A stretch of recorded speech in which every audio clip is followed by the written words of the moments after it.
जनगणना नहीं करने पर भी तो जातिवाद तो हो ही रहा है ना। मतलब मुख्य बात मेरी यह है कि क्यों करते हैं हम जाति गणना, ठीक है ना। हम चाहते हैं कि अफर्मेटिव एक्शन हो। हमारे देश में इतने सारे लोग हैं जिनके पास जमीन नहीं है, ठीक है ना। वो कुछ भी नहीं कर सकते हैं, ना किसानी कर सकते हैं, ठीक है ना बेच के अपने बच्चों को शिक्षा के लिए तैयार कर सकते हैं, ना बेच के अपने लिए कोई गाड़ी छोटा काम करने का अवसर ढूंढ सकते हैं, ठीक है ना। तो वो तो मतलब दर बदर और गरीब होता जा रहा है और वंचित होता जा रहा है, ठीक है ना। उसको 5 किलो राशन देने से उसका उत्थान नहीं होगा। आपको उसके लिए शिक्षा, रोजगार, बेरोजगारी भत्ता, तमाम चीजें करनी पड़ेगी ताकि वो जो समाज का पिछड़ा जाति है वो एटलीस्ट इस स्तर तक आए कि हालत के बेसिस पे सरकार तो कुछ करती ही नहीं है हमारे देश में। तो वो जाति गणना करने के बाद भी वो कुछ करेंगे, सुनिए मेरी बात, ठीक है ना, उसका भरोसा हम पे कम है। लेकिन विपक्ष तो है। ये जो सर्वे होगा, जो हमें जमीनी स्तर पे जाति आधारित जो सोशियो इकोनॉमिक इंडिकेटर्स है, उस पर जो डेटा मिलेगा, उस पर फिर उसी इलाके के जो तमाम प्रगतिशील लोग हैं, रिसर्चर है, राजनीतिक पार्टी है, फिर वो मांग उठा सकते हैं।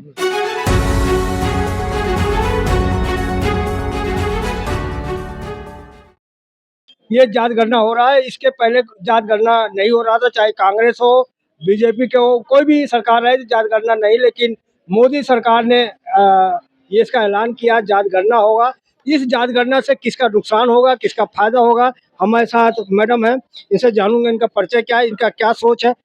आपका परिचय क्या है मैडम? मेरा नाम रिक्ता है, मैं भारतीय जनवादी नौजवान सभा की प्रदेश अध्यक्ष हूँ। जी, जैसा अभी मोदी सरकार ने जात गणना का ऐलान कर चुका है, तो क्या आप उस ऐलान से आप संतुष्ट हैं?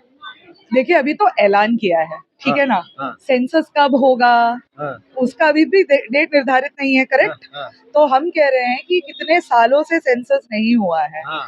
जिसके कारण जो मूलभूत आपकी पॉलिसीज है, हाँ। आप उसको डिजाइन नहीं कर पा रहे हो। हाँ। और कास्ट सेंसस का जो डिमांड है वो तो काफी समय से है, हाँ। ठीक है ना। हमने और देखा भी है बिहार के कास्ट सेंसस से आपको बहुत सारा जो एक सोशल सामाजिक स्तर पे जो है ना पिछड़ाव है वो दिख रहा है। हाँ। कि जो लैंड ओनरशिप को लेके, ठीक है ना, रोजगार को लेके, अलग तमाम सरकार की स्कीमों का कहाँ आवंटन हो रहा है उसको लेके। तो आई थिंक निश्चित तौर पे एक बहुत ही जरूरी चीज है और सरकार का एक रुख था कि वो इसके खिलाफ थी। इनफैक्ट इनके इलेक्शन में बटेंगे तो कटेंगे इसी के खिलाफ एक नारा दिया था उन्होंने कि हमें ऐसे चीजों पे नहीं पड़ना है।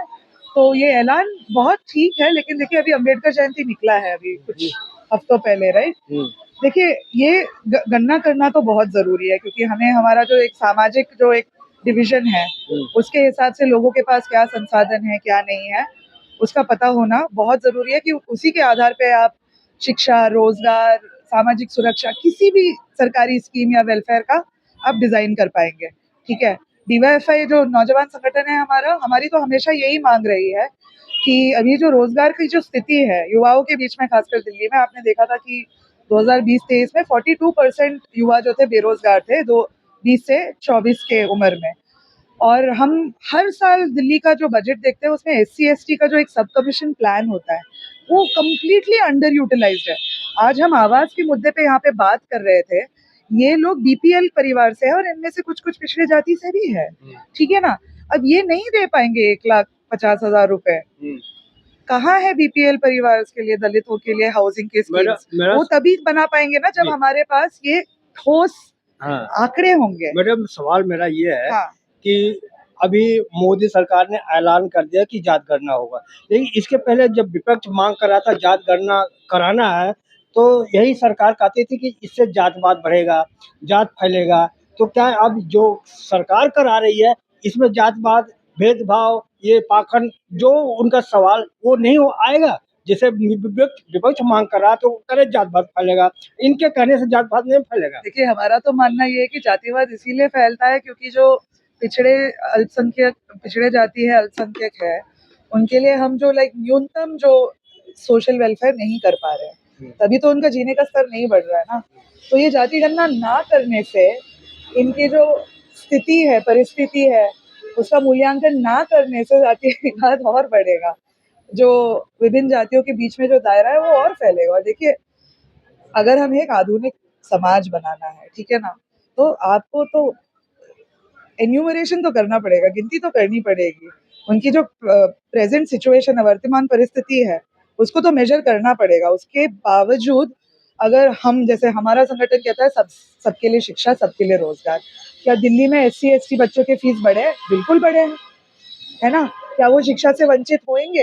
होंगे। क्या उन्हें नहीं, शिक्षा मिलेगी? नहीं मिलेगी। नहीं, मेरा सवाल ये था हाँ। मैडम कि सरकार अभी तक इतने दिन साल से जांच करना इसलिए नहीं कर रही थी हाँ। कि अगर हम किसी की जात पूछेंगे कि पता है जात के आधार पर कितना अत्याचार होता है, उनका शोषण होता है, उनका जात के नाम पे उनको स्कूल में, मंदिर में नहीं जाने देते, इसलिए जात को नहीं बुला रहे थे। तो अगर जांच करना है तो पता लग जाएगा कौन किसका जात क्या है, तो और शोषण बढ़ेगा। देखिए, जात गणना नहीं करने पर भी तो जातिवाद तो हो ही रहा है ना। मतलब मुख्य बात मेरी यह है कि क्यों करते हैं हम जाति गणना, ठीक है ना। हम चाहते हैं कि अफर्मेटिव एक्शन हो। हमारे देश में इतने सारे लोग हैं जिनके पास जमीन नहीं है, ठीक है ना। वो कुछ भी नहीं कर सकते हैं, ना किसानी कर सकते हैं, ठीक है ना बेच के अपने बच्चों को शिक्षा के लिए तैयार कर सकते हैं, ना बेच के अपने लिए कोई गाड़ी छोटा काम करने का अवसर ढूंढ सकते हैं, ठीक है ना। तो वो तो मतलब दर बदर और गरीब होता जा रहा है और वंचित होता जा रहा है, ठीक है ना। उसको 5 किलो राशन देने से उसका उत्थान नहीं होगा। आपको उसके लिए शिक्षा, रोजगार, बेरोजगारी भत्ता, तमाम चीजें करनी पड़ेगी ताकि वो जो समाज का पिछड़ा जाति है वो एटलीस्ट इस स्तर तक आए कि वो जी पाए। मैडम हाँ, रोक रहा हूँ थोड़ा हाँ, सा। हाँ, आप एक महिला है, बिल्कुल। तो महिलाओं से क्या फायदा है? चलो पुरुष को तो मिलेगा कुछ न कुछ, आपको क्या इसमें फायदा है जात गणना से?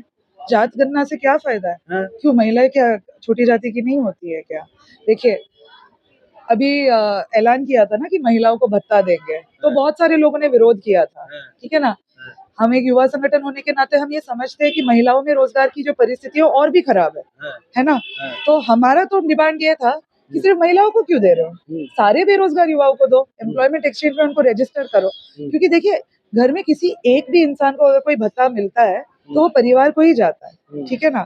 तो जाति गणना करने से भी, और पहली बात तो ये सिर्फ पुरुषों को नहीं होगा, पॉपुलेशन सेंसस के तहत ये सब क्वेश्चंस होंगे। तो जिनसे भी आप बात कर रहे हो आप उनकी जाति मांगोगे, आपको एक आइडिया मिलेगा कि कितने प्रतिशत पिछड़े जाति के लोगों के पास क्या संसाधन है, क्या नहीं है, किसके पास शिक्षा है, किसके पास जमीन है, किसके पास रोजगार है, राइट, कौन कर्जे में डूबा हुआ है। तो अगर सरकार को किसी भी नई स्कीम का विकल्प भी करना होगा जो इनका उत्थान कर सके, ये जाति गणना के बिना नहीं होगा।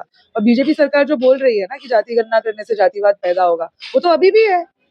और क्योंकि सरकारें इनको अनदेखा करती है, आप बताइए एट्रोसिटीज एक्ट में कितने केस फाइल होते हैं जबकि वो एट्रोसिटीज एक्ट के तहत आने चाहिए। आपके जात गणना से ये जो लोगों का शोषण अत्याचार होता है इससे कोई मतलब नहीं है? नहीं, देखिए, मैं तो ये हमेशा कहूंगी कि ये एक महत्वपूर्ण कदम है आगे विस्तार से इनके लिए अलग अलग जो क्या कहते हैं सोशो इकोनॉमिक प्रोग्राम्स बनाने के लिए, है ना। इसके बिना हम सपने ही देखते रहेंगे, ठीक है।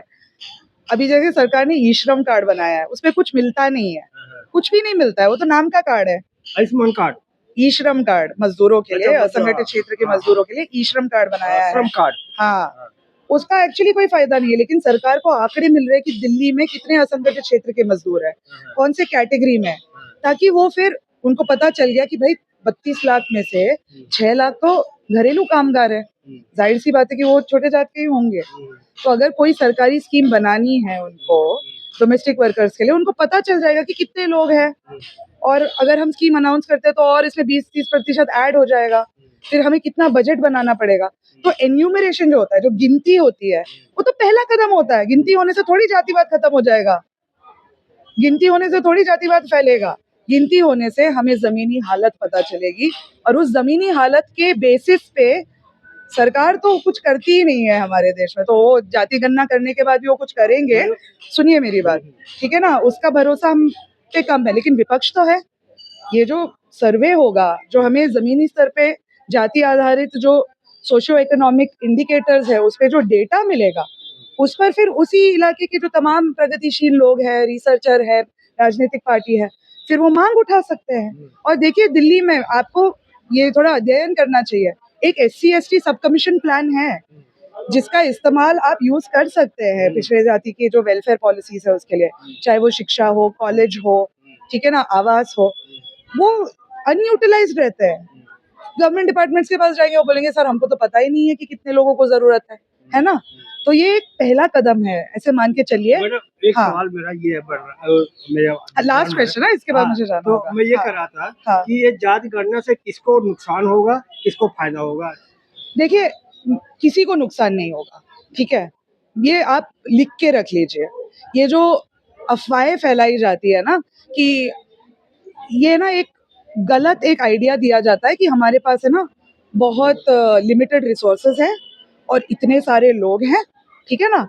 और इस लिमिटेड रिसोर्सेज में अगर इतने सारे लोग हैं तो अगर हम कहते हैं कि अरे ये पिछड़े जाति का, इसको थोड़ा और स्कॉलरशिप दे दो, इसको थोड़ा ये कर दो, तो ये जो लिमिटेड रिसोर्सेज में से जो हम लोगों को चीजें मिलनी चाहिए वो कम हो जाएगी, ठीक है। हमारा देश बहुत समृद्ध देश है, हमारे पास तमाम संसाधन है, ठीक है ना। हमारे पास जंगल है, जमीन है। दिल्ली में कभी भी आप नहीं बोल सकते हो कि आवास के लिए जमीन नहीं है, ठीक है। 125 पन्ने का डॉक्यूमेंट है हमारे पास कि इतनी जमीन है, लेकिन उस जमीन पे घर बनाने के लिए फंड, और दलितों के लिए अगर घर बनाने हैं तो वो तो पे नहीं कर पाएंगे ना ईडब्ल्यूएस फ्लैट्स में जितना पैसा लेते हैं। मैडम, तो वो फंड कैसे आएगा जब आपको पता चलेगा ना कि कितने लोगों के पास घर नहीं है दिल्ली में जो इस फलाना पिछड़े जाति से आते हैं। ऐलान हाँ। करने के बाद आपने घर पे पटाखे छोड़े थे, नहीं छोड़े थे? ऐलान करने के बाद घर पे पटाखे छोड़, देखिए हम तो, मैं कहती हूँ ना, हम बहुत क्रिटिकल लोग हैं। तेजस्वी ने पटाखे छोड़े थे, बड़ी खुशी मनाई हाँ, थी। नहीं, देखिए ये दशकों पुरानी मांग है, ठीक है ना। और ये बस एक ऐलान किया गया है, इसकी कोई रूपरेखा नहीं बताई गई है, इसका कोई डेडलाइन नहीं दिया गया है। हमारा देश अभी घुट रहा है क्योंकि इतने सालों से सेंसस नहीं हुआ, ये कभी हुआ ही नहीं है हमारे इतिहास में कि आप इतना डिले करो वेलकम सेंसस को। करोगे कि नहीं मोदी जी को? हाँ, वेलकम करोगे हम कि क्यों नहीं? करें वेलकम मोदी जी को? अरे वो ऐलान तो कर दिया है। ये हमारी मांग है, तो ये हमारी जीत है कि हमने इतना दबाव डाला, और ये एक बहुत ही रैशनल डिमांड था, ऐसा कोई है ना आश्चर्यचकित चीज नहीं है ये, ठीक आपकी है। मांग तो पूरी हो गई ना? बिल्कुल। और मांग पूरी नहीं हुई है, ऐलान हुआ है, तो ट्रेलर देखा है, पिक्चर अभी बाकी है, इसी से मैं अपनी बात धन्यवाद। खत्म करती हूँ। तो